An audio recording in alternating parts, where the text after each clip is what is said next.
Assalamualaikum warahmatullahi wabarakatuh. Sobat YouTube, berjumpa lagi di channel kelasku online belajar menyenangkan kapan saja dan di mana saja. Monolog kali ini kita masih membahas tentang menulis. Ini masih kelanjutan video sebelumnya. Teman-teman bisa melihat di tautan di atas.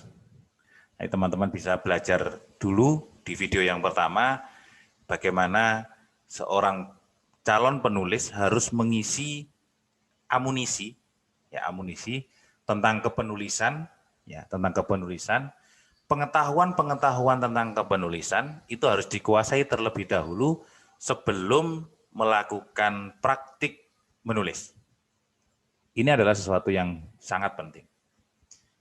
Kalau orang hanya berkata, teori. Nah, teori itu justru penting untuk mengawali praktik.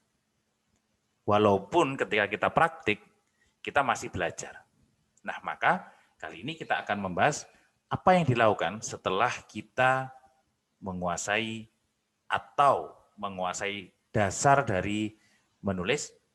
Maka yang harus kita lakukan adalah menulis.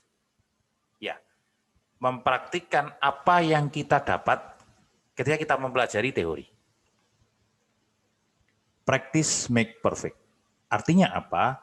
Artinya praktik yang kita lakukan itu akan menuju kepada kesempurnaan sebagai seorang penulis. Nah, disinilah pentingnya praktik. Nah, ketika dalam praktik kita mendapatkan masalah, kita menemui masalah, misalnya macet misalnya, atau kita menemui masalah tentang kebahasaan, maka di situ kita akan belajar lagi. Jadi praktik itu tidak meninggalkan teori. Artinya dia bisa berjalan seiring. Walaupun pondasinya adalah teori dulu. Nah, sekarang ketika mau melakukan proses menulis apa? Idenya dari mana?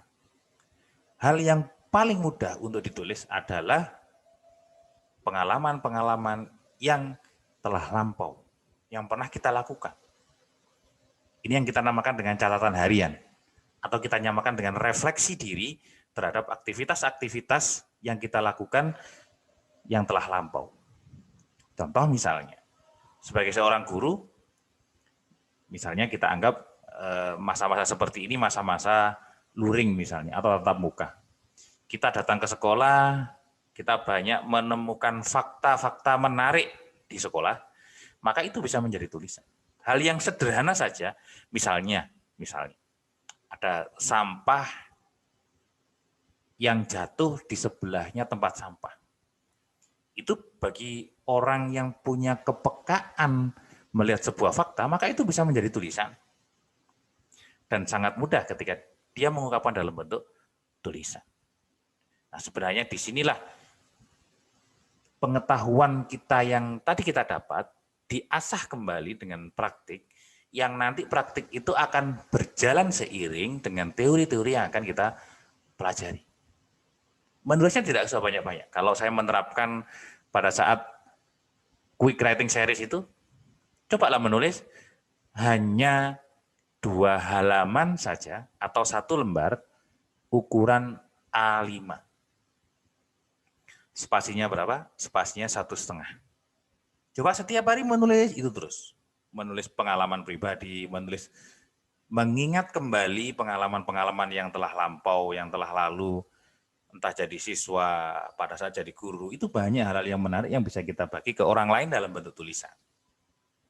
Nah, ketika sudah menyaksikan video ini, nyalakan laptop, silahkan tuangkan hal-hal yang pernah sobat lakukan di masa lampau yang menarik untuk menjadi sebuah tulisan.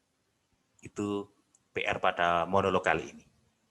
Nanti sobat YouTube bisa mencantumkan tulisan itu di kolom komentar, lalu baca berulang lagi, oh ternyata saya bisa menulis.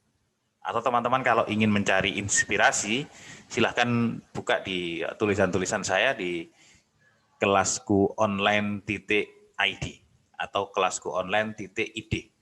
Nanti di sana adalah kebanyakan pengalaman-pengalaman saya yang saya tulis. Tidak banyak, hanya 3 paragraf saja. Tidak banyak. Karena itu adalah bagian dari latihan. Semoga video ini bermanfaat. Jangan lupa klik like bila suka dengan video ini. Jangan lupa isi kolom komentar bila ada hal yang menarik yang teman-teman lakukan tulisan pertama kali yang teman-teman tulis. Terima kasih. Saya undur diri. Assalamualaikum warahmatullahi wabarakatuh.